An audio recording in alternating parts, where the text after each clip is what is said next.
What's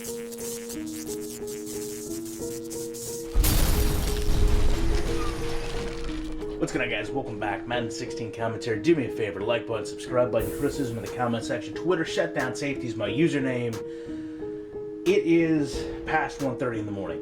I am up watching your guys' reactions to my videos. I love to be a part of this community for nights like this. And obviously, I'm still playing this game and creating breakdowns for you. But so far, the support you guys have given me, the views, the likes, the comments, the Twitter, everybody that's came out and text messaged me today and told me how much they appreciate what I do. It means so much, it really does. I can't quantify it into words, but it really is cool to be a part of it and have you guys anticipate what I do so much. So here we are. This play has a lot of things going on, and I want to talk about just about every one of them with you. The first thing here is the good and the bad. I don't know exactly what this is. I do know one thing. There's so much refinement that has to happen if this is Clay electing as an AI decision to stay in and help Glenn block an elite pass rusher. Side note, ignore the disappearing players. That's hopefully getting patched as I speak. But Clay stays in, and I've seen them go out and run routes from this position. So I don't want to say in all certainty that's the tight end electing to stay in the block, and certainly I'm not even going to begin to justify how bad that animation sequence is, and to say that it needs work is a massive understatement. But the concept that the tight end would have the ability to stay in and help contain a pass rush specialist is something I like the idea of. Now, if you watch the play at speed, you probably notice what caught my eye in this play. And this is one of those situations where I don't know what I want the game to do, but I know that I don't like the way it's doing what it's doing. This is so fast, and it is such a distraction in the middle of the screen that it just draws you to it. And again, you know, Wood snaps the ball. He's the center.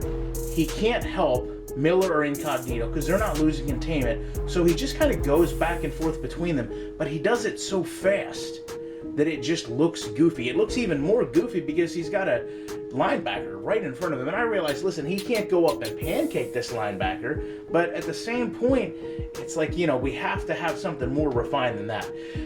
The other point here is penalties in this game have really upped the ante. And I don't know that roughing the quarterback is in this game particularly, but I will say I've already had some, let's say, convenient penalties that are rather infuriating to me as a player when I don't really have any control of them. In All Pro Football 2K8, you could hit players late and you could deal with the repercussions of it if you got the flag. With this, you know, Newsome comes out, beats the lineman, and then right here, there's just a real subtle skip in animation. Okay, as with Madden, a lot of things are real subtle. You have to go back and look at this to be detailed enough to talk about it and not just show hours of gameplay. This skip should be him pulling up and not hitting Manuel, because Manuel's throwing the ball. Instead, he goes right in and throws the quarterback in the ground. Now, just imagine if you're not user controlling Newsome, this happens on a 4th down on an incomplete pass. You're not going to be happy as a fan of this game, I promise you. The last point, though, is pretty good coverage here by Toller. I mean, Toller's out here with Woods, gets a strong jam, plays him pretty soundly. They bracket him pretty well, but here is going to be one of the biggest points of contention with people in this game from what I can tell. This ball is way off target. I've seen balls go way off target in Madden very much this year as opposed to last year. I've seen balls go over the heads of receivers and hit the ground, which is nice. But this pass almost needs to have the wide receiver playing as a defensive back and trying to bat it down. Now, again, not being well versed in these controls, I go for the safe play of the deflection, and hopefully in time I'll get better with the controls and be able to modify these into interceptions more easily.